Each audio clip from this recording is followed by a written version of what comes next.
네, 안녕하세요. 시사발전소 한지입니다. 네, 한명숙 사건 검사실 증언 연습 확인됐다라는 제목의 해당 내용. 한명숙 전 총리의 불법 정치자금법 수수 사건. 2007년 이제 건설 회사인 한신건영의 전 대표인 한만호로부터 9억 원의 불법 정치 자금을 수수한 사건으로 1심에서 한만호 씨가 한 전 총리에게 돈을 주지 않았다고 이제 진술을 번복해서 무죄를 이제 판결을 받았으나 2심과 2015년 그 3심 대법원에서 징역 2년의 실형이 확정되어 2017년 만기 출소를 하셨죠. 여러분들도 아시겠지만 한동수 대검 감찰부장은 지난해 한명수 전 총리 사건을 감찰을 했는데요. 이 과정에서 윤석열 검찰총장이 이 사건을 중앙지검에 넘겨 감찰을 방해했다라는 그런 논란도 있었습니다. 그러나 이에 대해서 재판을 서게 될 증인을 이제 상대로 어떤 증인 연습을 시켰다. 그러한 수사팀 관계자의 진술을 결국 대검 감찰부가 확보를 했고 이에 대한 뉴스타파의 보도가 있었죠. 그러니까 이제 한만호 씨가 한 전 총리에게 돈을 주지 않았다고 진술을 번복하자 검찰은 이제 한만호 씨의 동료 재소자였던 김모 씨와 최모 씨를 법정에 세워가지고 한만호 씨의 진술 번복이 거짓이라는 증언을 끌어냈었죠. 이에 뉴스타파가 김 씨, 최 씨와 함께 증언 훈련을 받았다라고 주장하는 그 죄수 H 씨를 찾아서 당시 수사팀의 그 위증교사 의혹을 폭로를 한 겁니다. 뉴스타파가 입수한 그 감찰부 조사 문답서에는 이 검사실 관계자들이나 김 씨는 증인 신문 연습, 그러니까 증언을 할 수 있게끔 하는 그러한 연습 사실은 인정을 했다라고 적혀 있기도 한다고 합니다. 그리고 죄수 H는 대검 감찰부 조사에서 이 검사실에서 충분한 훈련을 받은 뒤 그 다음 이어서 이 진술을 할 수 있게끔, 그러니까 진술 영상을 녹화를 했다 그러한 것이죠. 관련 서류에 이제 서명과 날인을 했다라고 주장을 했는데요.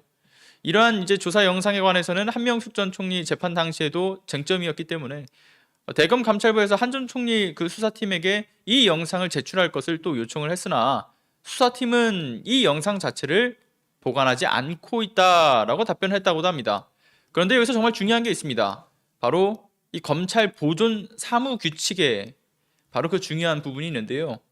그 사무규칙에 따르면 유기징역이나 금고형 이상의 확정된 사건의 기록은 영구 혹은 준영구 보관하도록 되어 있다는 것이 바로 핵심이죠. 뉴스타파는 한명숙 전 총리 사건 재판에서 검찰 측 증인으로 나와 이 위증한 의혹을 받고 있는 증인 이 김 씨가 증언 2달 전에 검사실에서 받은 조사를 했던 그 녹취록 자체를 확보를 했는데 검사실에서는 잘 기억이 안 난다라고 이야기를 하거나 명확히 진술을 하지 못한 그러한 내용을 2달 사이에 법정에서는 매우 구체적이고 상세하게 진술을 한 거죠.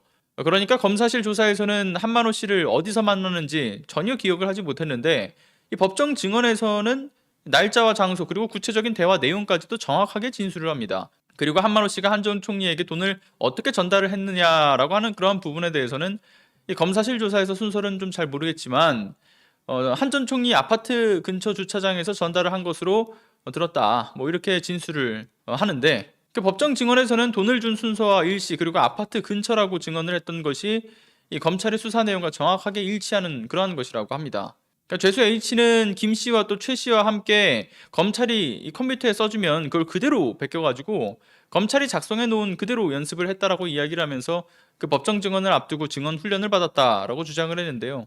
대검 감찰부 조사에 따르면 김 씨와 최 씨, 죄수 그리고 H 씨는 법정 증언을 전후로 모두 8일 동안 같은 날 검사실 조사를 받았다라고도 전해지고 있죠. 그러니까 죄수 H씨의 주장이 사실이라고 한다면 2달 사이 김 씨의 증언이 더 정교해진 것은 이 같은 학습이 있었을 것이다 라는 그 결과가 추정이 가능한 부분이 됩니다.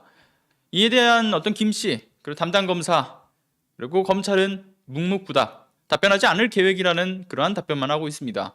해당 의혹에 대한 공소시효는 3월 22일까지라고 하죠. 증인 김 씨와 당시 수사팀으로부터 증언 연습을 했다라는 증언을 이끌어낸 대검 감찰부가 발빠르게 움직여서 공소시효 전까지 이들을 기소하는 것, 그것이 가장 중요한 관건으로 보입니다. 오늘은 여기까지 하겠습니다. 여러분들의 자발적인 공유는 더 많은 분들이 개혁에 대한 필요성을 인지하고 함께 목소리를 내게 하는데 정말 큰 힘이 됩니다.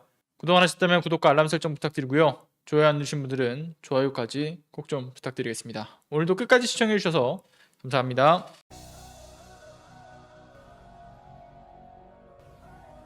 첫 번째, 시사발전소 후원 주소를 클릭해 주세요. 시사발전소 채널 우측에 있는 정기 후원 주소를 클릭해 주시면 됩니다. 두 번째, 회원 정보를 입력해 주세요. 회원명과 휴대전화번호를 필수로 입력해 주시고 기타 정보도 입력해 주시면 됩니다. 세 번째, 결제 방법 선택하기. 자동이체, 카드 결제, 휴대폰 결제 중 원하시는 결제 방식을 선택해 주시면 됩니다. 자동이체를 선택하셨다면 해당 은행과 예금 주명, 계좌번호 등 결제 정보를 전부 입력해 주세요.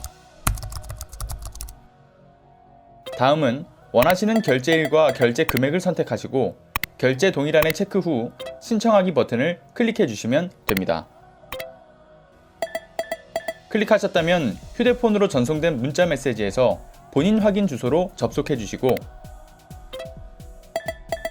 하단에 꼭 예금주 실명으로 서명하시고 서명 저장 버튼을 클릭해 주시기 바랍니다. 휴대폰 결제 방식을 선택하셨다면 마찬가지로 결제 정보를 모두 입력해 주신 후에 신청하기 버튼을 클릭해 주시면 됩니다. 휴대폰으로 발송된 인증번호 6자리 숫자를 해피나눔 결제 신청 내역창에 입력해 주시고 확인 버튼을 클릭해 주시면 됩니다. 감사합니다. 여러분의 작은 관심이 큰 힘이 됩니다.